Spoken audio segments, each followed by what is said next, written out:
নিজের চেহারা, নাম ইত্যাদি নিয়েও মহারাজ খুব রসিকতা করতেন।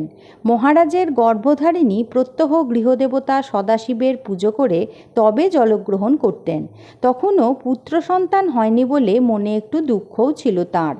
একদিন রাতে মহারাজের মা স্বপ্ন দেখলেন যে দেবাদিদেব শঙ্কর তাকে 3টে ছেলে দেখিয়ে বললেন, বল এদের মধ্যে কাকে নিবি। তার মা বলেছিলেন, আমি তোকেই দেখিয়েছিলাম।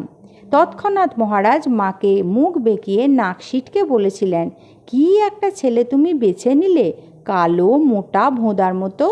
মা সঙ্গে সঙ্গে তাকে জড়িয়ে ধরে চুমু দিয়ে বলেছিলেন, হ্যাঁ তোকেই তো বেছে নিলাম, তারপরেই তো তুই এলি বাবা।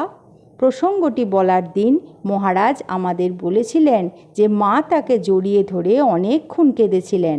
পরে আমাদের জিজ্ঞাসা করলেন, এটি কি কান্না জানো? বলে নিজেই বলেছিলেন, এটি আনন্দের কান্না।